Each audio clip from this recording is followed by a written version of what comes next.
I'm going to ask you some questions, and some of them may be a little personal, and I'll apologize in advance. How do you feel today? I feel a little weak. Now, have you ever been involved in a lawsuit before?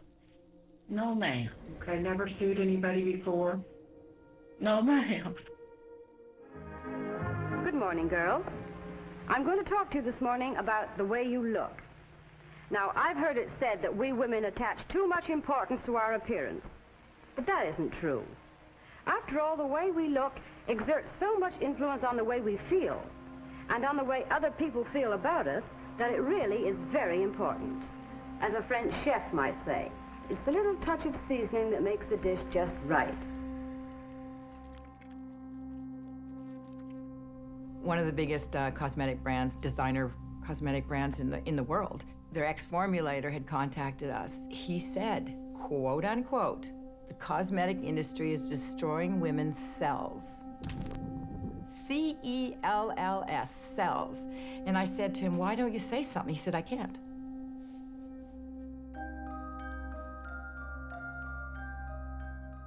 This cosmetics issue is even bigger than the tobacco industry because we're talking about thousands of different chemicals. The same chemicals being dumped and running through the rivers that are toxic are running through our blood. For some of these chemicals, millions of children will be harmed before we actually decide whether it's toxic or not. Skincare, hair, feminine care products have been associated with reproductive problems. Ovarian cancer, preterm birth, mercury poisoning, endocrine disruption. The cosmetics industry comes back with their own science, and they say, oh, just a little bit of a cancer-causing chemical. You have no way of knowing what's in your product. Wealthy, big corporations don't allow regulations to happen, who allow people to be harmed. In cosmetics used by women in this country every day, 125 ingredients suspected of causing cancer, and the list goes on and on and on. Chemicals are not like people. They're not innocent until they're proven guilty. Unless we do bring these chemicals under better control, we are certainly headed for disaster. We don't want to wait 60 years to find out that some chemical we use in hand lotion is causing breast cancer.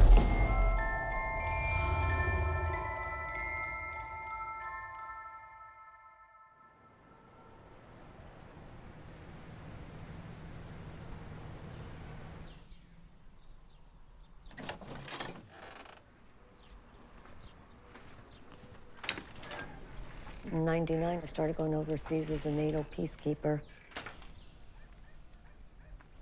Places like Qatar, Kosovo, Kuwait, and Afghanistan.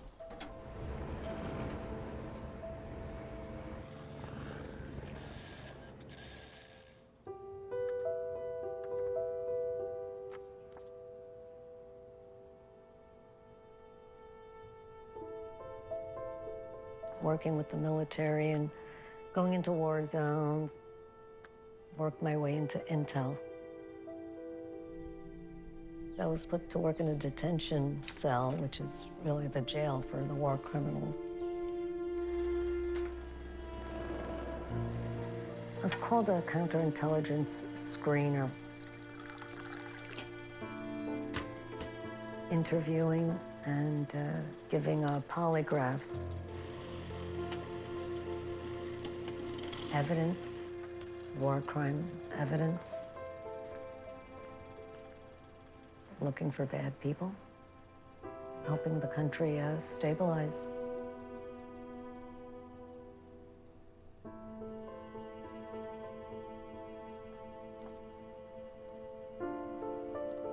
Everybody used to call me Superwoman.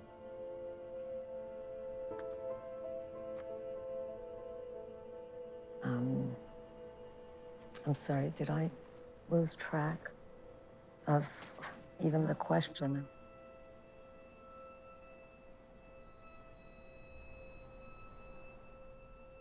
It's just flowing through my head right now.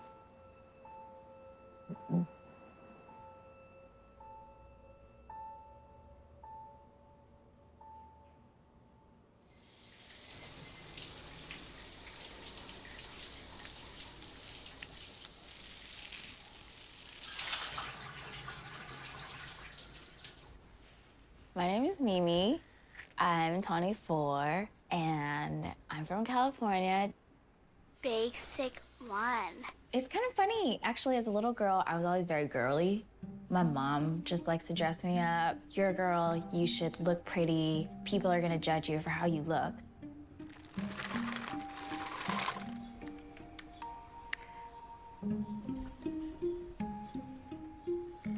I looked up to my mom. I thought she was really pretty. Well, that's because I think my dad's really ugly. Beauty is ingrained to our relationship. And it was always creams, always like different moisturizers, sunscreens, and I always grew up learning. You need to put these on your face to prevent wrinkles, anti-aging, have lighter skin. There's a huge thing about having lighter skin. Don't go in the sun, you'll get too tan. Make sure you put sunscreen on so you can have nice skin and people will like you more.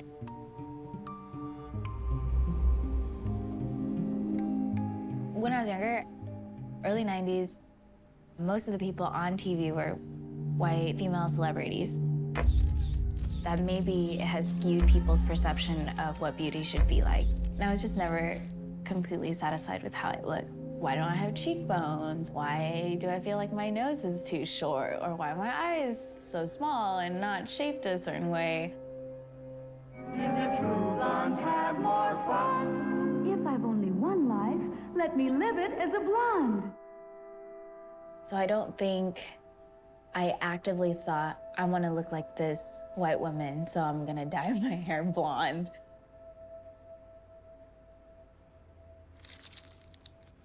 I love makeup. I love personal care products. I've never even called them personal care products. You know, it's just like, oh, lotions or sunscreen. It's kind of just things that you grow up being conditioned to thinking that you need, that it makes us more attractive. I was never really sick for about 55 years of my life. I'd had a bad fall. I went to the doctor for, I thought it was my ribs. They said there's nothing wrong with the ribs. It was already stage 4.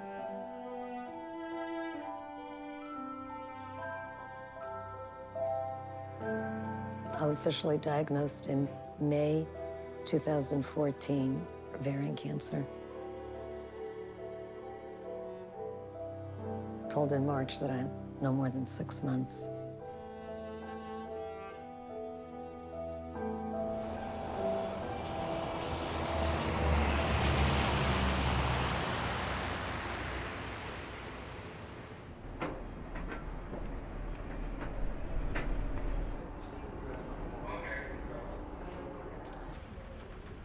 I had started having problems with spotting, intermittent, between my periods.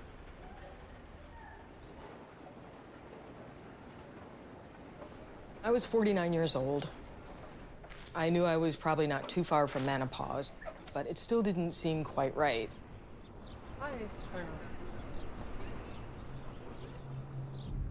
I went and saw the gynecology surgeon. He was sitting at his desk with a pathology report.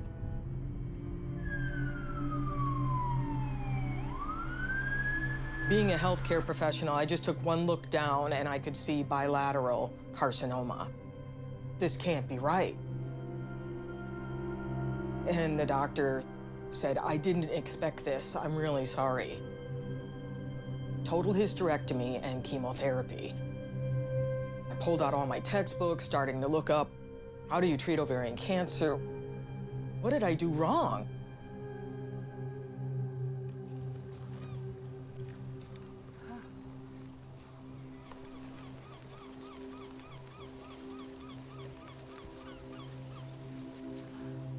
Had surgery December 2014. Removed everything, the omentum, the ovaries, the fallopian tubes.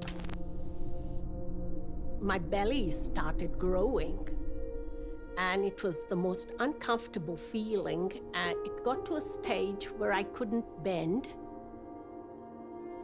I went to a hormone specialist, and he said, uh-oh, I said, what does that mean? He says, are you feeling okay? I said, I feel fine. There's no warning with ovarian cancer. When you do get the symptoms, it's too late.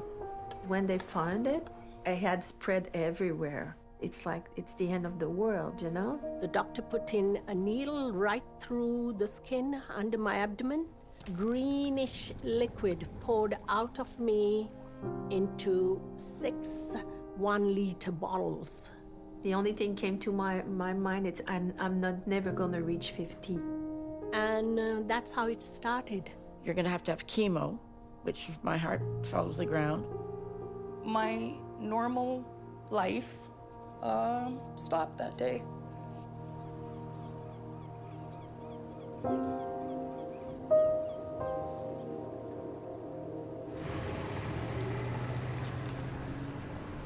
In the handouts the doctor had given me, there was a book from the Gildner-Radner Association. And in the back of the book, there was different causation factors. And I was reading through them, and I said, well, I had children, so that's not a factor. There's no cancer in my family. At that time, I wasn't obese or overweight. I had never used birth control pills. I kept reading, and I said, talcum powder. What? Talcum powder? Ever since I was a little girl, Johnson's baby powder has made me feel soft, fresh, and loved. Johnson's baby powder keeps anybody's baby smooth and fresh. Picked up the talcum powder, baby powder, shower to shower, looked over the labels, and there was nothing even stated on the bottles at all that there was any risk of cancer.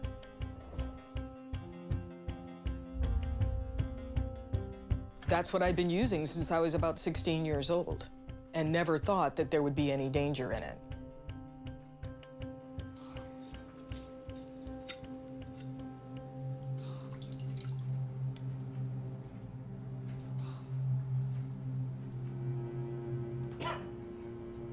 I used Johnson baby powder and my mom.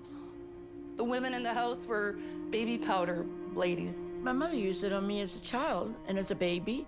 It was a nice smell. It made me feel fresh. It made me feel good. I felt clean. I was using Johnson & Johnson shower to shower and baby powder as a deodorant. I was putting it in my bed before I would go to bed because I liked the smell of baby powder. Yeah.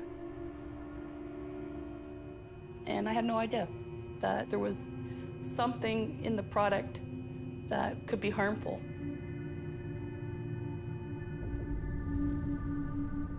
How long have you used body powders? All of my life. Because you want to be fresh, and we ladies have to take care of ourselves. And what type of baby powder would you use? Johnson & Johnson.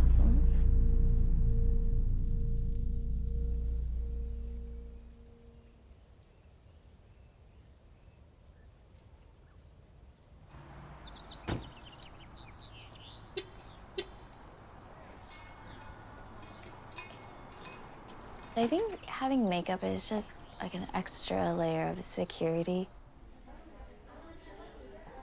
If I was going to an interview, I would want that extra layer just to know that I don't have to worry about my flaws showing.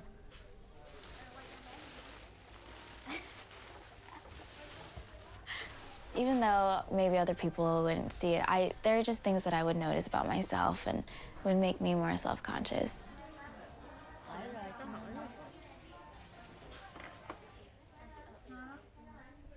I think overall, makeup just boosts people's confidence.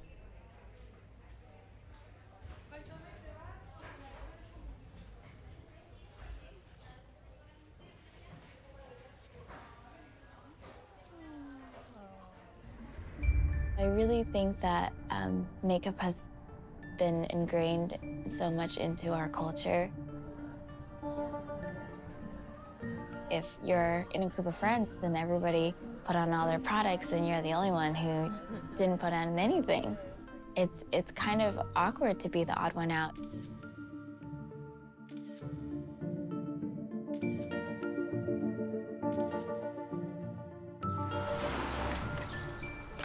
face routine. So you said primer. You said moisturizer, primer, and foundation. Oh, I use this one too. I went to an all-girls high school, so I think this topic was actually pretty common at my school. So when I do see like advertisements for certain things, like I just see they use females and like sexualizing females on commercials. Cosmetic campaigns, like they will take some very influential person that a lot of girls look up to, and they use that person to advertise for whatever product. I think this person is beautiful and they're using this product, I'm gonna use this product as well.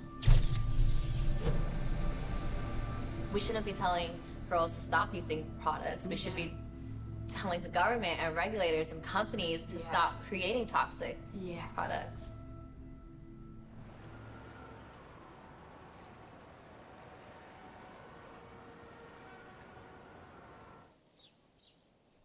I'm going to be starting medical school in the fall at Boston University. I wanted to work with Dr. Mahalingaya because she is a reproductive endocrinologist. It's great to be here today. A lot of Dr. Mahalingaya's work is on environmental exposures and reproductive disorders. Today's talk is going to go over trends in human fertility. We'll spend a little time on definitions because that's really important as you're thinking about study design. I look to her as a mentor. In the past, she's looked at environmental toxins or exposures on the prenatal period.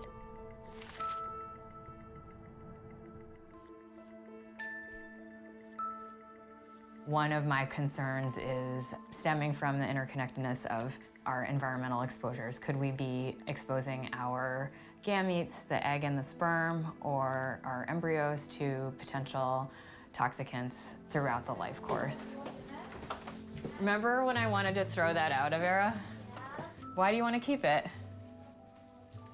What color do you like the most? Well, I like a lot of them. I like the natural ones that aren't they have like natural colors for your face, but Oh, can you show me the natural colors? they're just like they're like colors, the skin colors, but Oh. So I've weeded out a tremendous amount, but this is what's left of my makeup. This is supposed to make your skin look bright. And I also think that's probably an estrogen type effect on healthy growing skin. That in addition to other personal care products, the volatile organic compounds that are off-gassing from nail polish. Once populations have been exposed and discovery has been made about the associations, we've already lost a generation to that exposure, which might be subtle effects at the level of infertility. If you want here. It might be more devastating effects in other aspects of development. I think we should be concerned. I didn't start using products until college. That's when I started having this benign tumor. I have small breasts already, so on me, the tumor was really apparent. My physicians would tell me, oh, it's something that just happened. Yeah. Oh, it just happened? I'm unlucky. Yeah. But maybe it wasn't because of luck. It was something I used, Physiological. So I finally got the tumor removed, but it grew so large that now I have a really big scar. And the more I talk about it, it seems like other girls are saying, oh my gosh, I have this too. Like, oh, I feel a lump, and I'm just like, we're in our 20s, like, this shouldn't be happening, like, you know. What is it? Or like, what is this caused by? In terms of our fertility, when a compound has an endocrine-like activity or is an endocrine disruptor, any substance that is synthetic that can act like an endocrine hormone. So the endocrine system has multiple different hormones. Thyroid hormone that comes from the thyroid. Estrogen and testosterone are well-known sex steroid hormones. That action, that hormone interference can happen on many different biological levels. And we are finding that many of the synthetic chemicals in personal care products can indeed interfere with hormone action.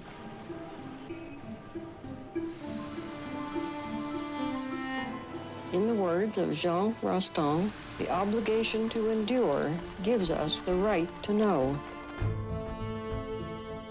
We have an innocent until proven guilty approach to these chemicals where we put them into use and then we find out later that they're risky, sometimes very risky.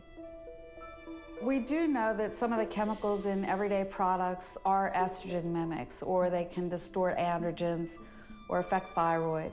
Chemicals like phthalates, that's affecting your hormone signaling system.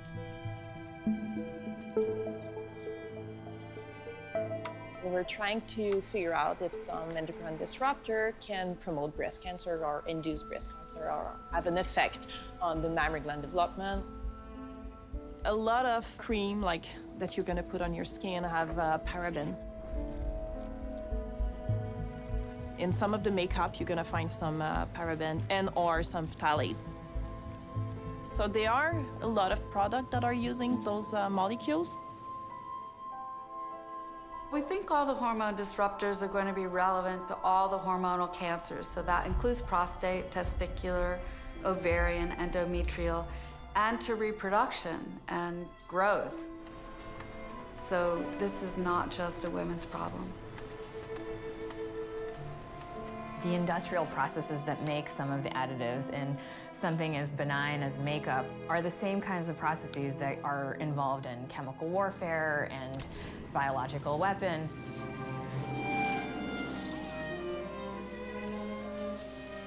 So it's not like this is a very light topic that it's just like, oh, makeup and let's look beautiful. I'm learning that all of these toxins can cause reproductive harm and effects on menopause and earlier age in menopause. And I'm 24 years old, and I know that I want to have children later on, but going into a career in medicine, that's going to be delayed, and I hope that using these products won't affect my decision to have kids. How often do you sprinkle it in your candy? Every day. My mother, my sister, and I. And I never would have dreamed or thought that the powder could cause any kind of harm to anyone.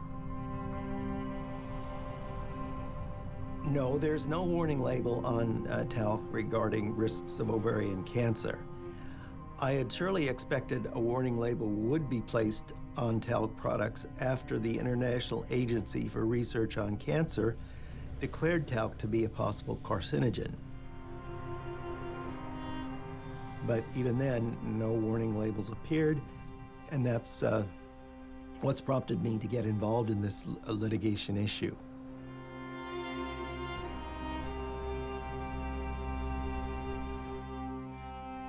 In medical school, I was very much interested in obstetrics and gynecology as a specialty. But I always had the intent to go on to get a degree in epidemiology. And when it came time to choose a thesis, that is, epidemiologic study of some disease or another, I chose ovarian cancer. Dan is the guy who I consider to be kind of the grandfather, one of the grandfathers of epidemiology, which is my field. In epidemiology, you know, I call us detective people. He was one of the people who published way back in the early 1980s, one of the first papers to link talc and ovarian cancer. Without him, I really wonder if this ever would have been brought out at all. That he'd been fighting it and showing evidence of it for a long time.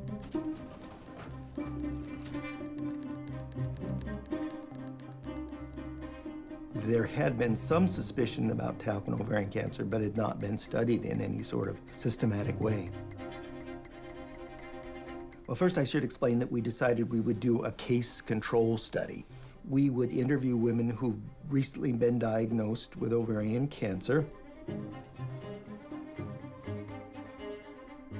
And we would ask them, a year before your cancer was diagnosed, what habits did you have? And we ask about the talc use. And there was clearly an excess of women who used powders after bathing or showering in their genital area. That translates into an increased risk for ovarian cancer. Talc is a mine product, magnesium silicates.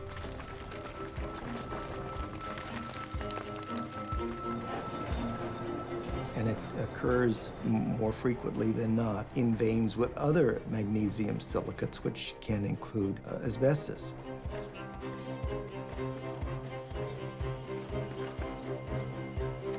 The majority of women were actually using Johnson & Johnson, but there's nothing unique about Johnson & Johnson in terms of the talc. Talc is talc. Oh, here it is. Johnson & Johnson liability.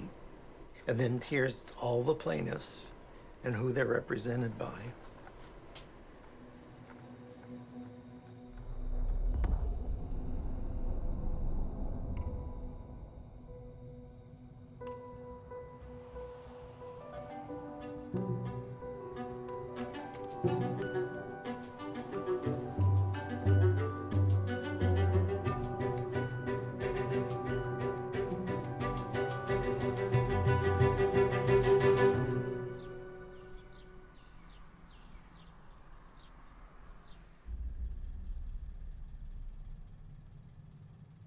The last 2 years of a different chemo drug, feeling the tumors stick out through your skin. I mean, you could, if you put a few fingers here, you could see underneath. It's like an iceberg effect.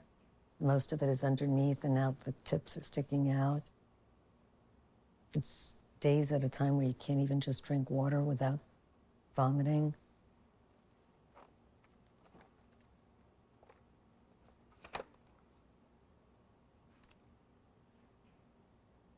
When I was overseas on military bases, I used the regular Johnson & Johnson baby powder and shower to shower.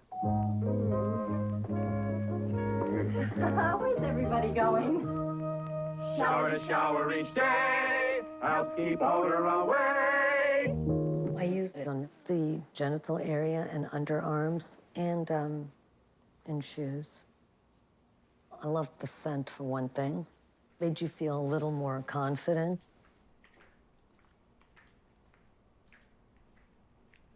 It's just a frustration that is on a level that, I don't know, it just paralyzes you.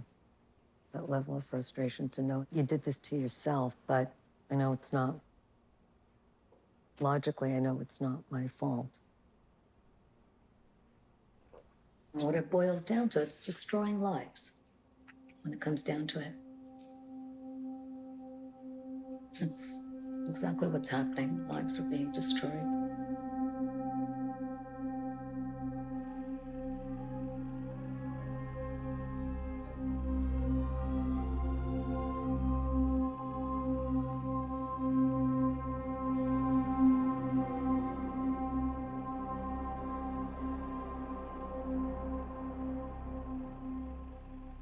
Sir, that's my baby. No, sir, don't mean maybe. She's probably never heard of Lenin. Her unsuspecting countrymen have given her the vote. Yes, sir, that's my baby now.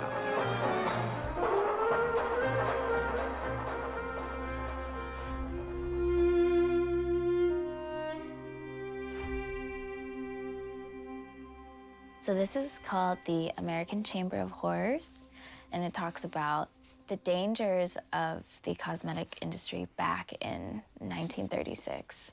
And it's crazy because nothing has changed, or very little has changed since then.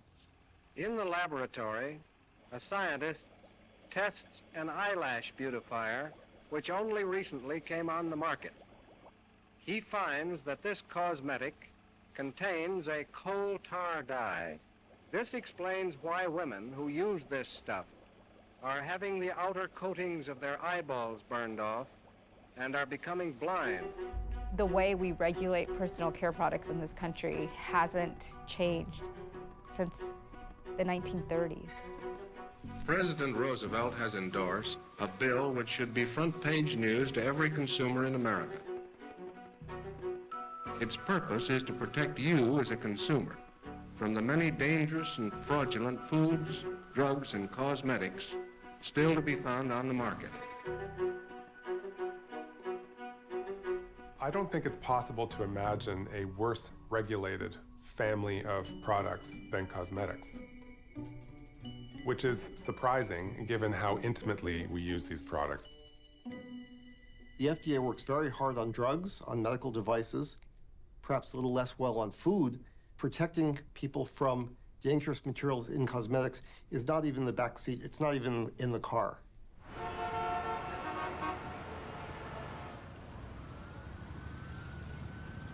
Your expert said when a consumer asks, is this product safe? Your expert said, I cannot say. I don't believe in saying that everything is just fine, everything is always safe. Everything is relative. In some cases, if the advertising is inaccurate for things like cosmetics, deodorants, and hair tonics and so forth, people might use the product in ways that could injure their health. Inaccurate? Aren't they actually lying? When you find a girl whose hair feels like hair, she probably uses ozone fluid net, the hairspray that leaves hair feeling like hair. It's the hairdresser's hairspray in the pink and gray can.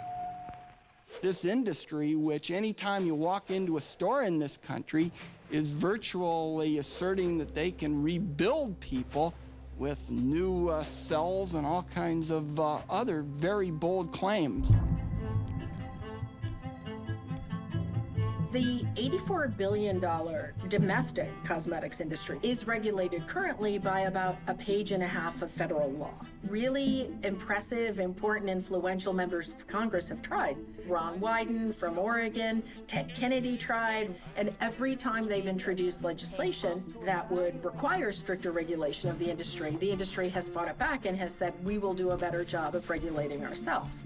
Would it concern you to know that young women are using estrogen in hair products, conceivably to straighten their hair, and that may, in fact, have an impact? Without question, we would want to know that, sir. Well, it's in public domain. It seems to me the FDA is putting its faith in an industry to self-police through a panel called the Cosmetic Ingredient Review. Surprise, surprise, the industry funded the panel of scientists, and they've reviewed only 11% of the more than 10,000 ingredients contained in cosmetics. I'd like to be able to put myself out of a job. That means that we're protecting kids, and we're not having to use them to determine whether this chemical or that chemical is toxic, which is not, of course, what industry wants us to do. They'd just rather continue to use a product without any regulation whatsoever. What we're seeing now is there's a whole industry, the product defense industry, which is made up of for-profit corporations that are run by scientists who are consultants, and some of these supposed think tanks. I mean, it's ludicrous. The Indoor Tanning Association is out there questioning the science around ultraviolet radiation and skin cancer. Something I've seen is that this manufacture of uncertainty and trying to show there are two sides to every issue around science degrades all scientists. It makes it look like scientists are just part of a debating society and they're like lawyers, but science isn't like that. Science is the search for the truth. But hiring people to say something specific, not because it's the truth, but because it defends a product or defends a corporation, really does make it hard for all scientists. But the more unethical part of what we do is use these chemicals before they've been tested for safety. Did anybody ever ask you to sign a consent form for using these products because they didn't know if it was safe? Of course not.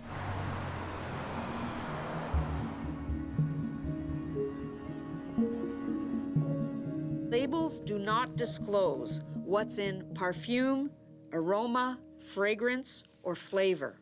Those catch-all terms can conceal a range of potentially hazardous chemicals. The world operates with what's called a post-market regulatory system.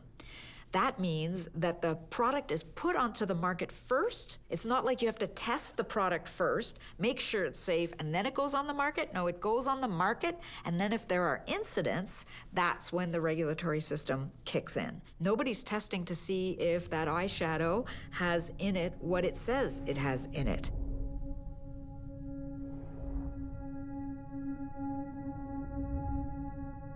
Let me ask you first, and I'd like to just go down the row, whether each of you believes that nicotine is not addictive. Congressman, cigarettes and nicotine clearly do not meet the classic definitions of addiction.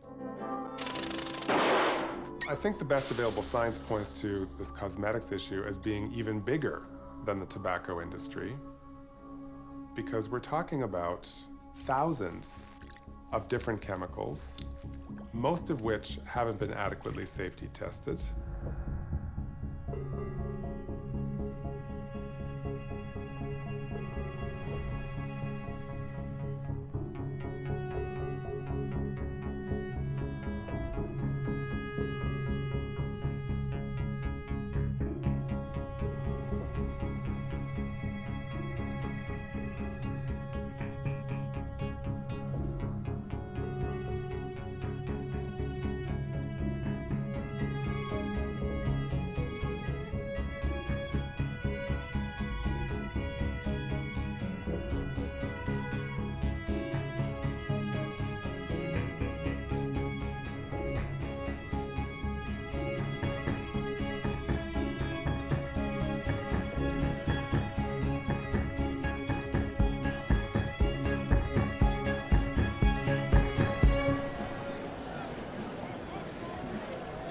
There are really two pressing pollution crises at the moment. One gets a lot of media, and that's climate change, and deservedly so.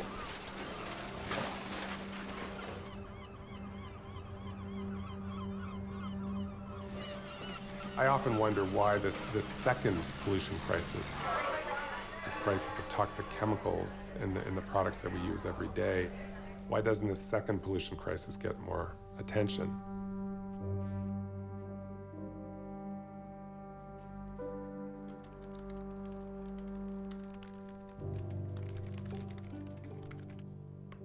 I met with Dr. Rick Smith.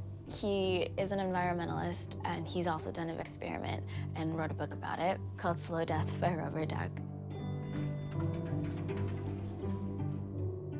I'm starting medical school in the fall at Boston University, and the lab— That's great. Thank you. That's great. The lab that I was working in the past year, a lot of our work is owed to your book and self-experimentation with toxins and seeing the effects on your own body. So are you going to be doing an experiment on yourself? I'm doing an experiment on myself. You okay? I am. All right, very good. Yeah. I mean, that's terrible, but that's, yeah, I mean, that'll be interesting.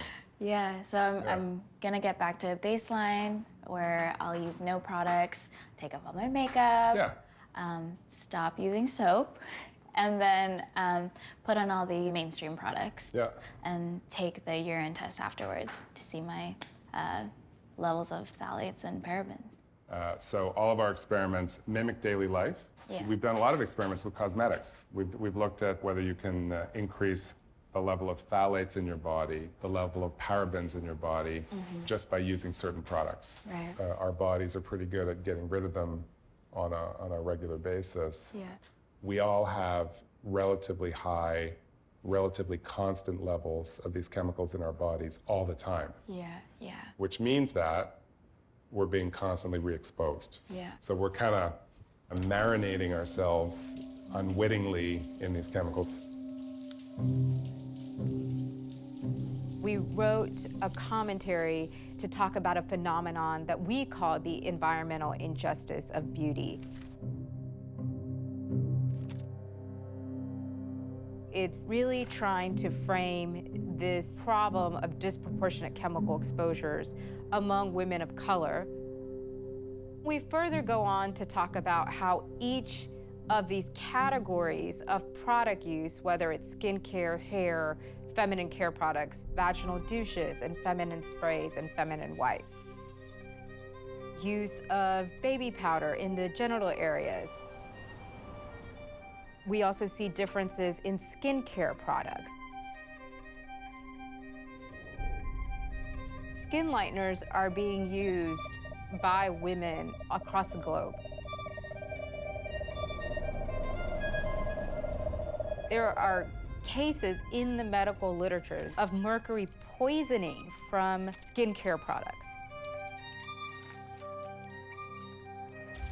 This preference for Eurocentric beauty norms can have really long-lasting effects on body image.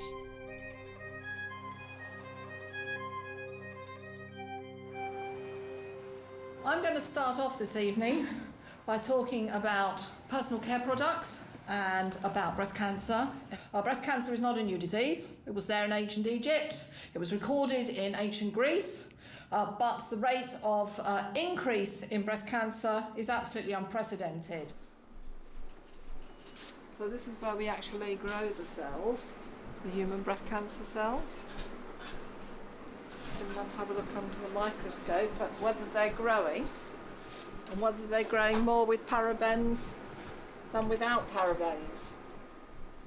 I've tested all of them individually and in combination, and they can make human breast cancer cells grow and may be able to mimic estrogen action in breast cells. In 2004, we upset the world by showing that parabens could even get into the human breast. We then did a bigger study in 2012 in which we found paraben in 158 out of 160 samples. And furthermore, we didn't find one paraben, we found 5 parabens in 60% of those samples. Parabens are added to many products to preserve them. Body care products and skin care products that you can buy on the supermarket shelf. I'm actually quite upset by how much I've measured in human breast tissue. One common adage that's that the dose makes the poison. That is not so straightforward with endocrine disruptors because sometimes you can have different effects at lower levels, sometimes more severe effects than you can at higher levels. In utero exposures are most often linked with some of the most severe effects that we've seen to date, as well as effects early in childhood.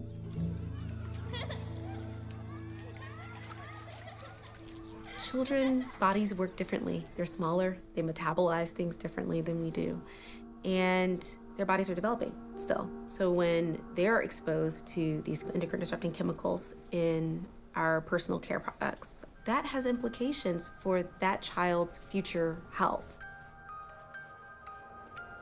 What we know is that the children who start their periods younger are at increased risk of obesity, cardiovascular disease, diabetes. And so we really believe that childhood could be a sensitive window of time by which these exposures might be particularly deleterious. Little girls like to look pretty, but some of mother's good-smelling cosmetics might be poisonous. Even simple things like perfume or nail polish can make you ill.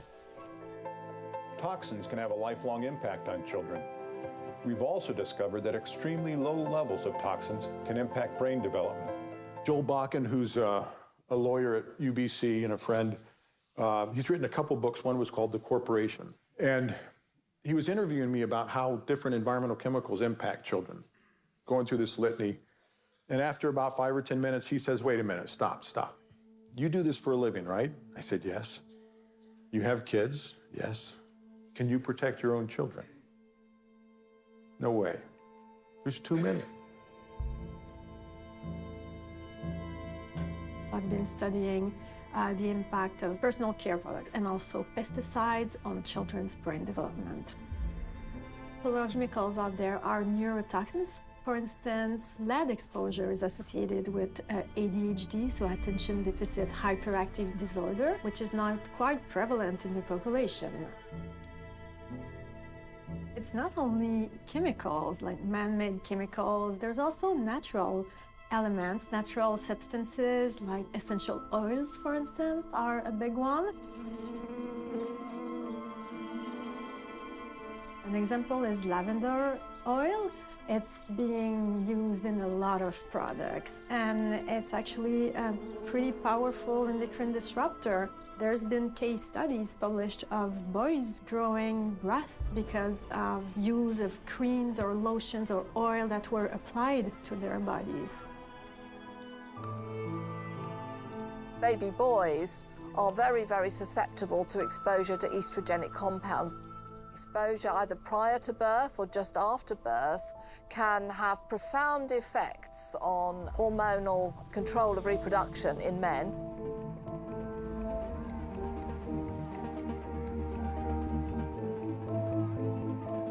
These companies are telling you, yeah, it's gentle, it's safe, and then you learn 10 years down the line, oh my God, I'm infertile. Why am I infertile? Or, oh my God, I have cancer. Where did this come from? My family doesn't have cancer, no history of cancer. There are questions that should be raised, and we need to find answers.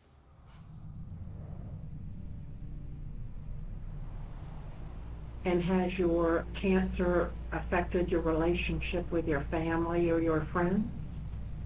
Yes, ma'am. They're scared they're gonna lose me. But I'm not giving up. My name's Alan Smith, and I'm a trial attorney here in Mississippi. I saw a blog post from a lady named Deane Berg that said, I have suffered ovarian cancer. I have no risk factors other than I am a lifelong genital talc user that I learned from my mother. And I responded immediately, I've been looking at this issue for 4 or 5 years, and I will be more than happy to speak with you. So that's how we started.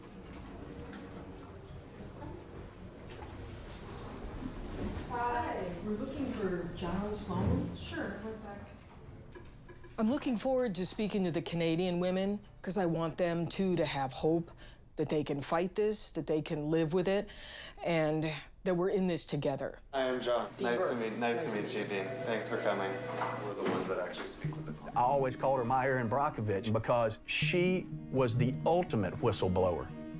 Why didn't this ever come out to the public? Why was there a no notice put on baby powder? And why isn't this talked about then? If this is one of the most deadly cancers for women, why isn't this brought out in the public? Hi, ladies. Hi.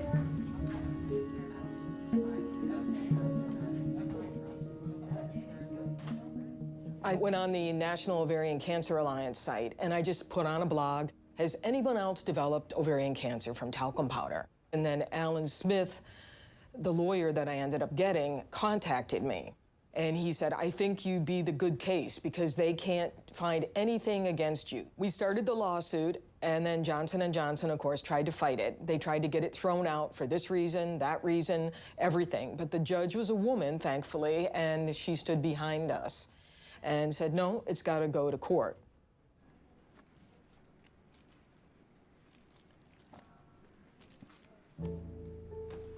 I first published my study in 1982, and I did not contact Johnson & Johnson.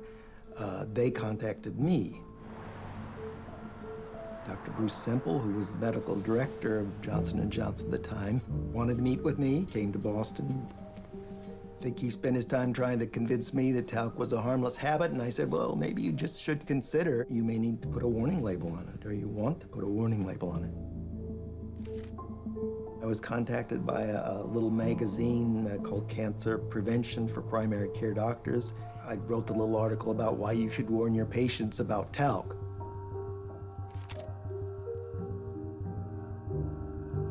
Well, that caught Dr. Semple's attention again, and he wrote a letter. They encouraged me to limit the amount of public discussion of the topic. I didn't have any further contact with them. I think they kept track of what I was studying and my papers on the topic. We're talking about a product named baby powder. It's not just talc. It's 99% talc, which is carcinogenic. It has asbestos in it, which is carcinogenic. It has heavy metals in it, which are known carcinogens. And it has silica in it, which is a known carcinogen. So I liken baby powder as a delivery device of multiple carcinogens, exactly like a cigarette. The senator from Massachusetts. A technique that has been used to extract ovarian tumor material found talc particles in approximately 75% of ovarian tumors examined. Subsequent evaluations have appeared to support the contention of an association between talc and ovarian carcinoma.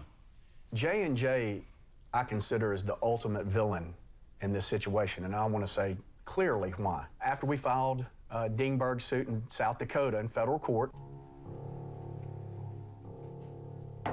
I sent a request for production of documents.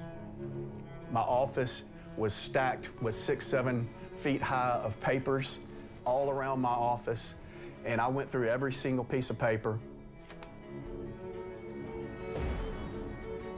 It was absolutely shocking internal material.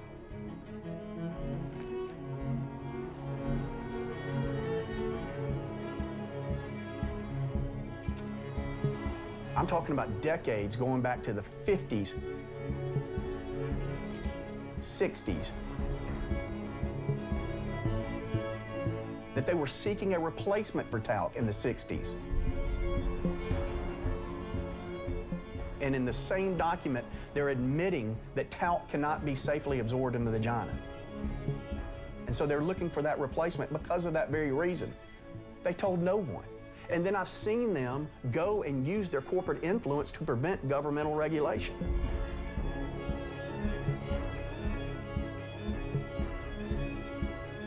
Not ever in tobacco litigation, in benzene litigation, not in asbestos litigation, has there been an email or a letter memorializing a conspiracy to this scale. They're going out and having side meetings with certain officials at the FDA to prevent the FDA from regulating their product.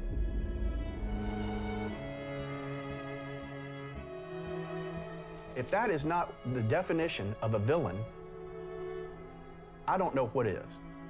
With so much information available about everything we come in contact with, some true and some not, it can be hard to know what to pay attention to these days. All of us at Johnson & Johnson deeply sympathize with the women and families impacted by this devastating disease.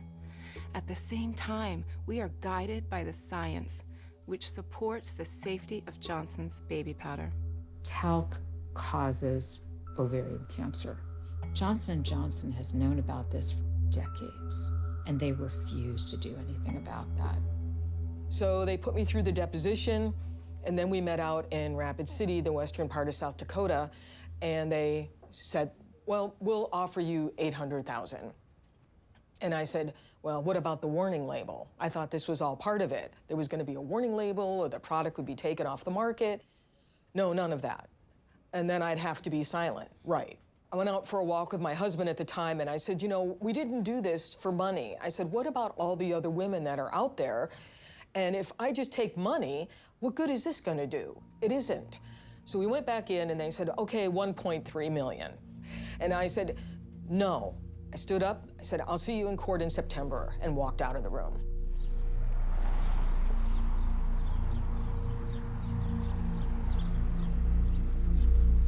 So Silent Spring was founded over 20 years ago by breast cancer activists.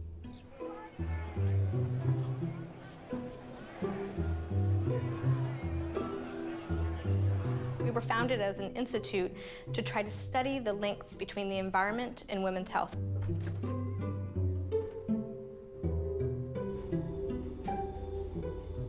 I test people themselves, really trying to characterize our exposures, try to develop effective strategies to try to reduce those exposures. Hi there. Hi, Mimi. I'm Alex. That's great. Hi, Mimi. Hi. Nice to meet you. Nice to meet you, too. So thanks for coming to Silent Spring, and I'm excited to tell you about our study. Yes. Have a seat. Basically, I wanted to look at the chemical body burden difference between using my normal everyday products versus clean products. So I actually just recently started looking at the ingredients in my shampoos and deodorants. Deodorant's a big one. I keep mentioning it, but because I just use it so often, and there's aluminum in talc, which I have read in studies that can cause breast cancer, ovarian cancer.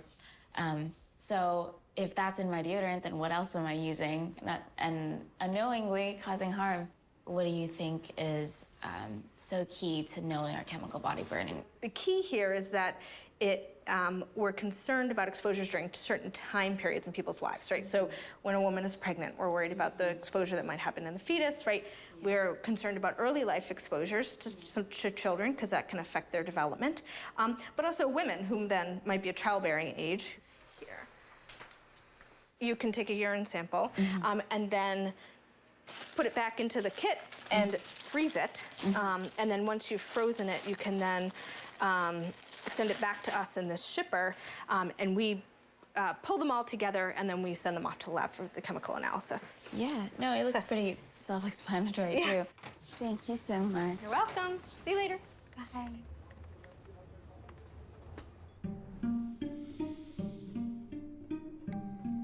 So it's day 1 of my experiment. I'm supposed to be doing a detox day, so no products at all. I just took a shower with no shampoo, no conditioner, no soap. It was the weirdest thing ever. Because I'm not using any toothpaste. That's gonna smell. I can't use deodorant either, and it's 80 degrees outside, so I gotta remember to stay at least like 20 feet away from everyone. So I felt really dirty all the time. No, I can't use soap, can't wash my hands. And people would try to talk to me, and I would just look really awkward because I'd back away from people. But detox for 24 hours, no use of any products. And then after the detox period, use your normal products.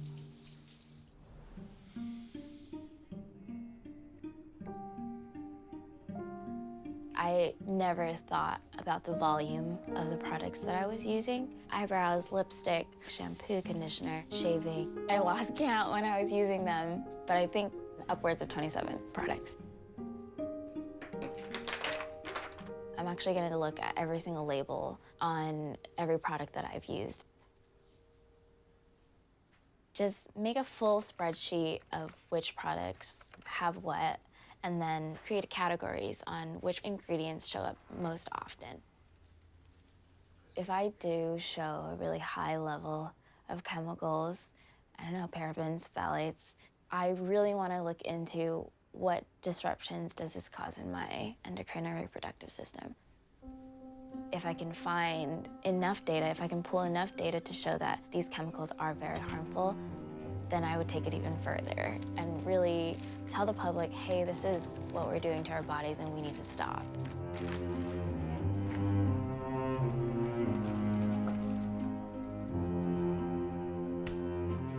The stories we're hearing about today, about chemical pollution, about toxic plastic waste, about rising rates of cancer, aren't just problems that are happening out here that somebody needs to deal with, but they're as close to us as the choices we're making every single day about the lotions that we put on our faces and the bubbles that we put in the bathtub with our children. So we started the cosmetics campaign out of a concern about a particular chemical called phthalates, which is linked through a long body of research to reproductive birth defects and particularly impacts on the male reproductive system. We found out in the early 2000s, through the Centers for Disease Control, they started to analyze urine of thousands of Americans. Everyone is being exposed to phthalates, but they found much higher levels in women of childbearing age, 20 to 40. The researchers that I worked with had a theory it could be cosmetics. So we sent 72 products to a lab, this was in 2002, and found phthalates in most of them, 2/3 of the products.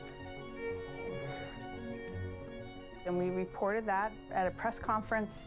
We actually had a full-page ad in the New York Times. The headline was, "Sexy for her, for baby, it really could be poison." This was a bomb in the cosmetics industry. Nobody had been asking here in the United States about toxic chemicals in cosmetics. Last week, I got to spend a day on Capitol Hill with a very brave little girl named Eliana. Eliana lost all of her hair, even her eyelashes. You can add pretty much anything to personal care in any amount, and sometimes, as we saw with a popular shampoo sold by a celebrity hairstylist, tens of thousands of women and girls lost some or all of their hair, some permanently. And I was just very, very, very shocked and disappointed that this company that makes so much money off of this product cannot be responsible for what they've done. And it's sorry. My family has just seen the worst. My hair falling out, and my husband, I had to make a difficult decision for him to go ahead and shave my hair off. Sorry. I would say it was a pretty horrific experience. There's a product called Just for Men. It's their product that's used for beards. Just for Men hair and beard care. Be the better man you are. By the time I got to bed that night around 10:30, the mild itchiness had progressed to an unbelievable itchiness. It made the decision immediately, we've got to go over to Emerge. There are certainly acute risks, short-term risks from using personal care, whether it's hair loss or burns or contaminated products or products with too much lead or mercury. But there are also chronic or long-term risks that have been linked to cancer or infertility. Some chemical are really not good for some people's skin, but others is okay. Some chemical is more strong for reproductive health. We have many sisters who work in the nail salon. They had problems about miscarriages. Ahorita estamos volteados hacia acá porque tenemos nuestras espaldas contra ellos. It has on it, if you use this toluene, it's really harmful for reproductive health issues, which one we use every day, like 10 or 20 times. It's hard to imagine that there are rules that limit what chemicals we can spray on food or on crops, but not the chemicals we spray on ourselves every day. So a large part of my job as a formulator was to constantly do reformulations. Once a certain dye was thought to be even potentially have toxicities, they wouldn't wait for it to become a regulatory matter. They would be proactive in reformulation. I see bath products and shampoos and 3-in-1s and a lot of bath type of products for kids, which I have 2 nephews and a niece that I love very much. When I see their mother soaking them in this product every night for hours on end, it does concern me because they're not just taking a quick shower and washing it off, they're soaking in it and playing in it. All women who wear any kind of deodorant or moisturizer is going to have parabens in their system for the last 50 years. But then the marketing department got a hold of this and thought we're going to be the first product that has no parabens, so then they substitute it with another preservative, methyl isochloroisozolinone, and now it's proven to be toxic.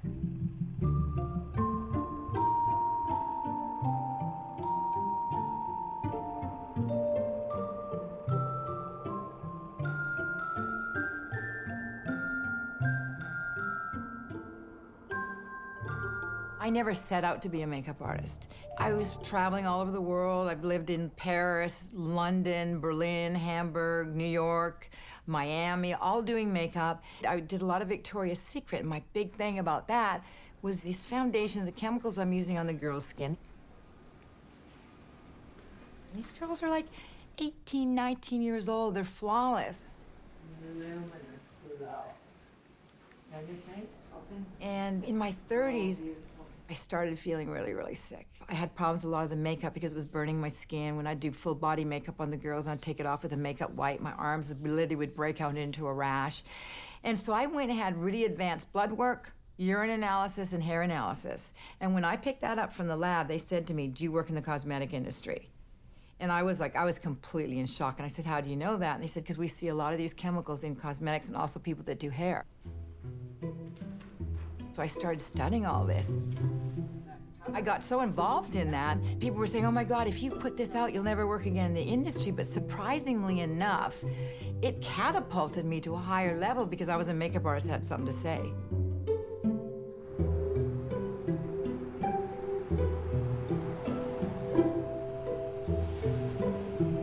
It all started 17, 18 years ago, back when my wife and I, Karen, started planning a family. You always think about your kids, your future kids, and at that time, while Karen's a biochemist, was actually working in pesticides. Myself, a microbiologist, I was working in pharmaceuticals. You know, sometimes it's a little bit of pesticides that you're ingesting. It's a little bit of the chemical floor cleaner that you're smelling. It's a little bit of the cream that you're putting on, or that, you know, an antiperspirant with chemical whatever, you know. I just thought, you know what, I got it. So I quit, and I decided to do this full time. Bonjour, bonjour, je vais vous jaser un peu avec vous. I'm starting to feel like it's turning around, that it won't be long. Actually, there'll be more people using natural products than there are using chemicals. What I found out was that these companies that now were promoting and were being very proud to tell you that they care about you, that they weren't using parabens anymore, actually went back to a preservative that was actually very popular back in like the 1950s called formaldehyde.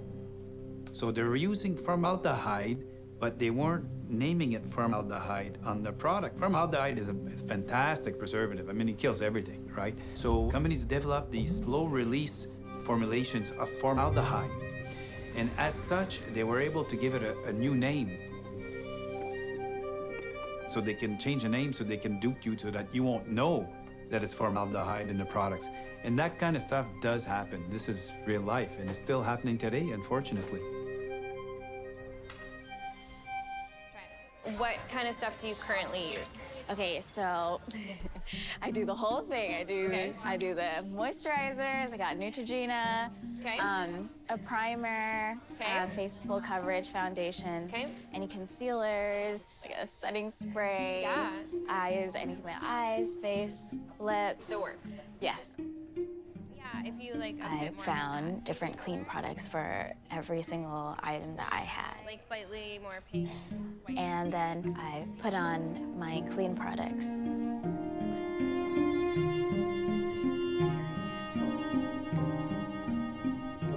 Which I think is great, because if you're gonna bother. And then do another urine sample of the clean products. Hey, it's Mimi. I wanted to give you the other chemical body burden test kit. I can find a way to drop it off with you later. Okay, bye. Talk to you soon.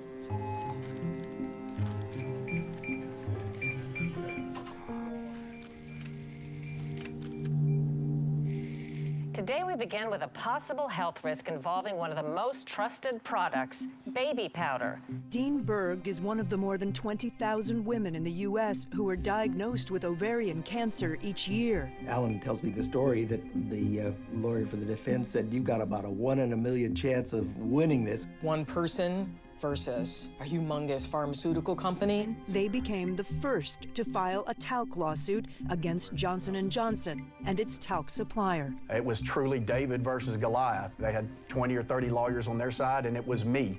The science, as the FDA sees it, simply does not merit such a warning at this time. And they just keep coming back at us with, oh my gosh, more and more crack legal teams. They are really swift. The FDA also did say, though, the growing body of evidence to support a possible association between genital talc exposure and serious ovarian cancer is difficult to dismiss. God bless them. So it went to court in September, and that was probably one of the hardest weeks I ever had. The truth, as we will show you over the next 3 weeks or so, is that Johnson's baby powder, which has been sold to millions of people around the world for over 100 years, are absolutely safe, do not cause ovarian cancer. There have been no studies saying that it does. They put up big poster boards of women's internal organs. And they talked about sperm going up the vagina. And then it was how talcum powder couldn't do this because, you know, how could it ever get up inside of a woman? I don't think women need a lesson about the anatomy, but just as a sperm can track up and just as the egg fertilized can track down, it's pretty easy for a particle like talc to track through the genital area. And they had slides of my ovarian tissue with purple spots where there was talcum all through it. Johnson & Johnson had doctors that testified against me. One doctor even laughed. She's lucky to be alive. You are in fact going to learn in this case that the hard science studies actually show that talc kills cancerous cells and leaves normal cells alone. Finally, the jury came back in, and the Johnson & Johnson lawyers are sitting there smiling ear to ear with their notebooks all open, and they said, guilty. The whole courtroom went silent. And then they said, and reward to the plaintiff, 0. I've never heard of a case where a person has been found guilty in a civil lawsuit, and then the plaintiff gets awarded nothing. There were some men on the jury that I think didn't believe a lot of it, and then the women that were there on the jury made a deal with them to give a guilty plea, but then no rewards. Forget the money, because it was never about the money to Miss Berg. Otherwise, she would have settled her case. What was very important and what was of ultimate importance to her was the public seeing the verdict that 12 jurors unanimously said in her home state of South Dakota that Johnson & Johnson should have placed a warning on their product about ovarian cancer, and that her genital use of that product contributed to cause her ovarian cancer. I believe that part of the reason that Johnson & Johnson now is fighting this so hard is there are thousands of women around the country who have joined in class action suits, both here and Canada. I still remember my first case. Her last name is Fox. What do you hope to gain from this lawsuit? To put out there about ovarian cancer. Just want to do right. Just take a break. Okay. She actually died fairly shortly before the trial.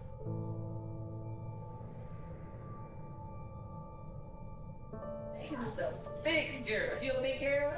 You gonna teach me how? All right. You made it. You counting? What was the surgery for? My colon, my spleen, and cutting my intestines for a hysterectomy. Those are the ones that I remember. In a landmark decision, a St. Louis jury ruled that Johnson & Johnson must pay $72 million, including $62 million in punitive damages, to the family of an Alabama woman who died from ovarian cancer. Her whole fight was for not just for her,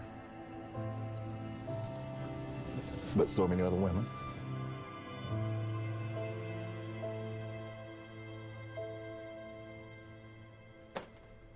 Verdicts started to come out of the United States. There was a $72 million verdict against Johnson & Johnson in relation to a woman who had developed ovarian cancer. We've been approached by victims, women, who used Johnson & Johnson baby powder over a long period of time. And these women had developed ovarian cancer. I know it takes a lot of courage to come forward and to kind of talk about what's happened to you. And so we really appreciate you being here and sharing this. And as you said, Deane, it's embarrassing to tell your story sometimes. And one, for judgment of others, and two, because you think, oh no, I did something wrong to myself. I don't want any more people to have to go through what we've just talked about. I don't want anybody to have the option to buy that on the shelf today.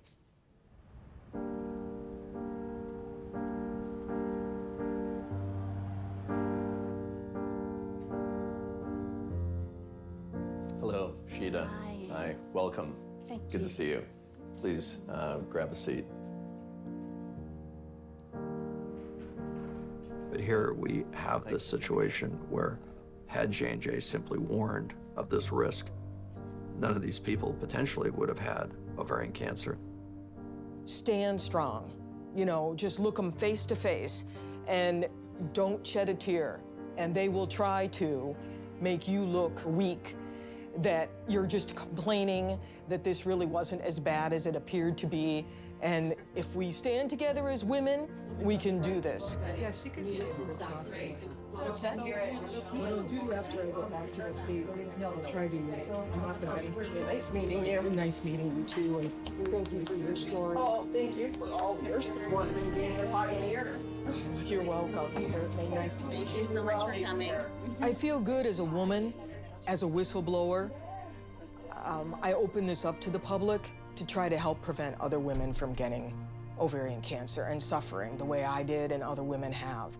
I know I didn't get any money for it, but as I said to my husband, I have my life. I'm still alive 11 years later after having ovarian cancer, and no money can be awarded for that.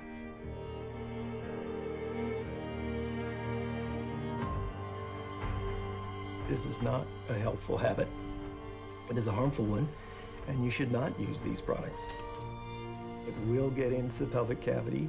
It may cause problems, and in some cases, it will cause ovarian cancer. Historically, men run these large corporations, and here we are promoting, as men, this product to women to use and for families to use.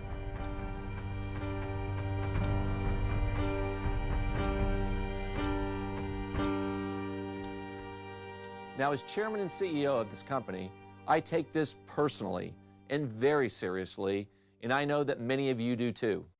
Now, I want to repeat, reiterate, and reinforce. J&J's baby powder is safe and does not cause cancer. Studies of tens of thousands of women and thousands of men show that talc does not cause cancer or asbestos-related disease. J&J's baby powder has never contained asbestos. Regulators have tested both, and they have always found our talc to be asbestos-free. Now, at the end of the day, this is about truth and integrity. We are confident in the safety of Johnson's baby powder, and we stand behind our products.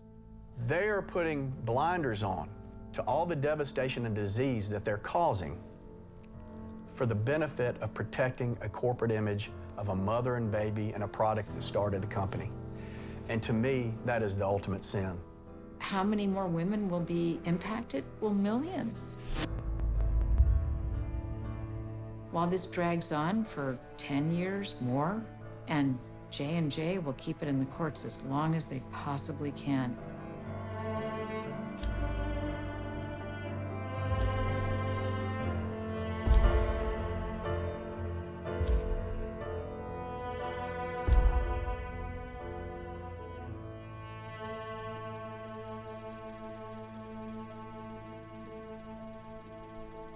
A few months ago, my doctor said no more than 6 months. I was told in around March or April, and here we are, July.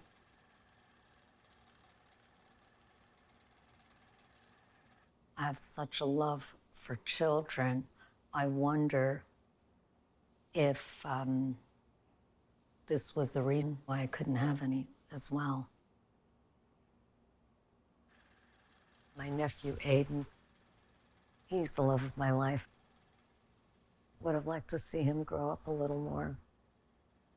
The thing that hit me very profoundly was that I started having days recently where the only thing I was looking forward to is taking a strong sleeping pill and just sleeping at night, because that would be the only time that I'm not hurting and not in pain. So what's the purpose of living if all you're looking forward to is going to sleep in the evening? What's the point if you're not able to function, not able to serve, not able to do anything? I live on faith. The name of my street is Faith.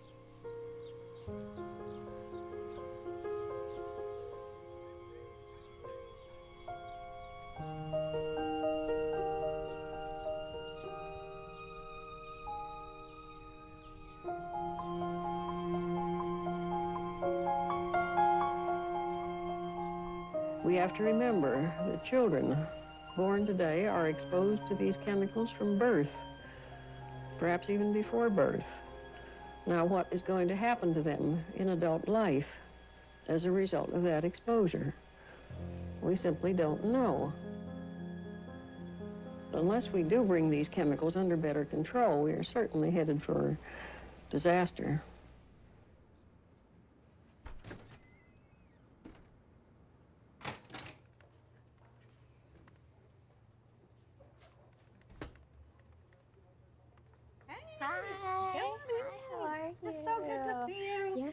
Good to see you. Thanks for coming again.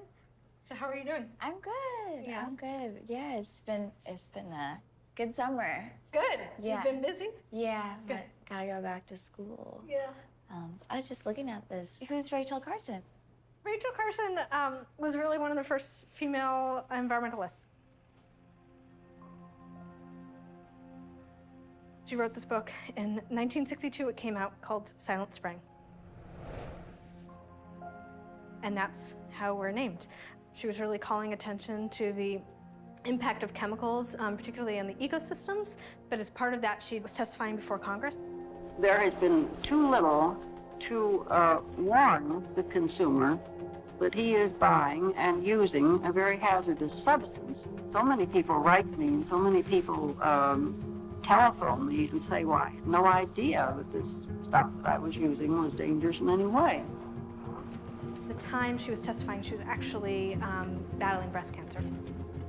And so here's a woman who actually was affected by breast cancer and an environmentalist, and so that's why we're named in her honor. Amazing. Yeah, she's an inspiration.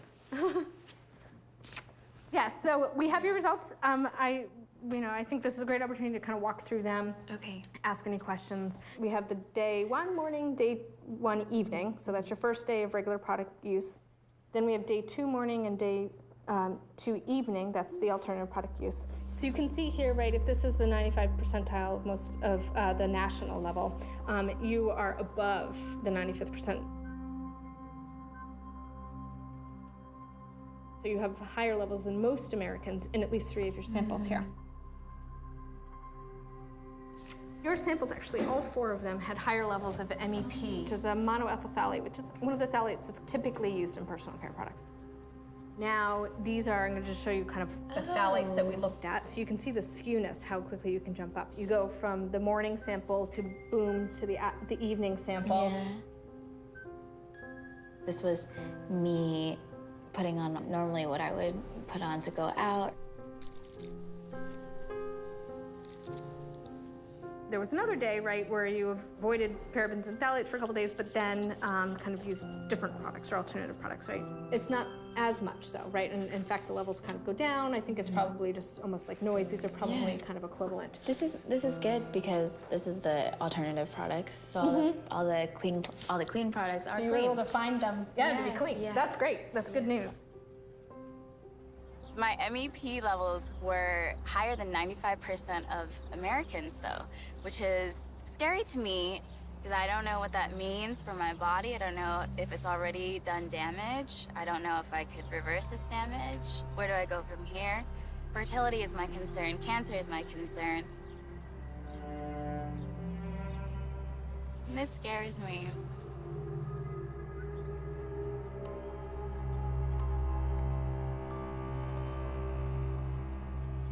Well, it's nearly time for your next class, so I must stop talking. But there's one more thing that I'd like to say. You will be prettier. You will be more popular. Good grooming will pay dividends to each and every one of you.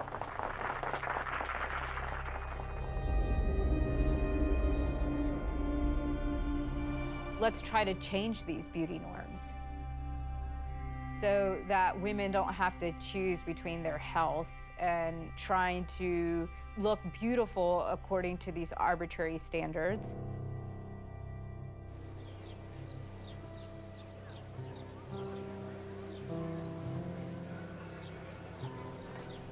This whole experiment, the prospects of it, I think it will definitely cascade into something a lot larger than just one person doing chemical body burden. Normal response is about 65%. It's very common, perhaps because they... Maybe by me speaking out, there will be a change. Michael, no. Mimi, Nguyen. Philomena Wanze. Abigail Olson. Arti Polani. The current idea of beauty is socialized. And I don't want people to feel a lack of self-confidence or lowered self-esteem just because they don't look like someone they see on TV.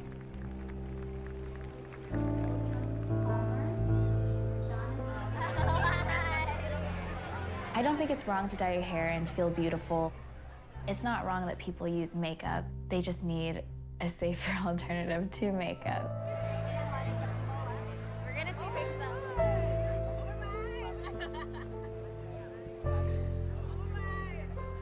I should be confident knowing that I look this way, but I'm not harming myself. 3, 2. Oh, that's a nice one. That's a good one. It's like,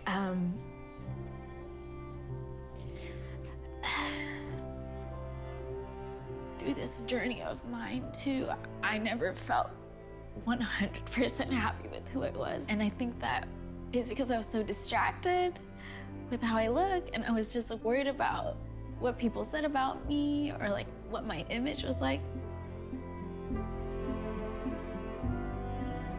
Find beauty in what makes you stronger.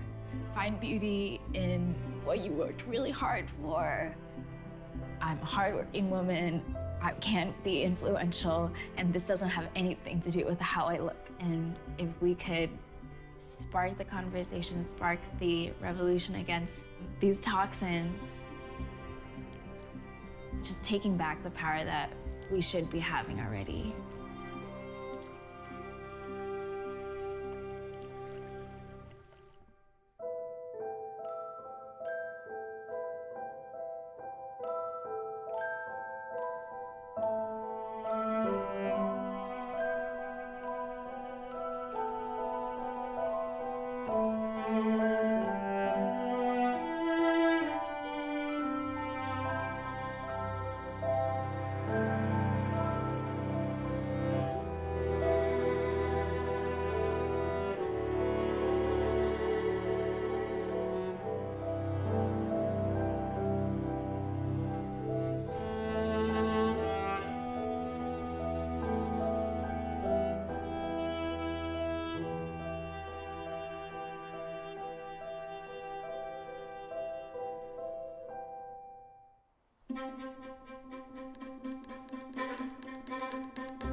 Today marks our subcommittee's first hearing. Today our focus is on a group of widely used personal care consumer products that contain potentially carcinogenic products. Please rise. I will begin by swearing you in. Since 2009, cosmetics manufacturers themselves have reported using 88 chemicals linked to cancer, birth defects, or reproductive harm in both men and women. In both of your opinion, is there any doubt in your mind baby powder that was sold by Johnson & Johnson has a connection to cancer? I believe that talcum powder products do cause ovarian cancer. But would common sense tell you that when you're putting something on your skin that there's the potential over time to have something bad happen? Most consumers assume that FDA has actually reviewed these products for safety before we put them on our bodies every day.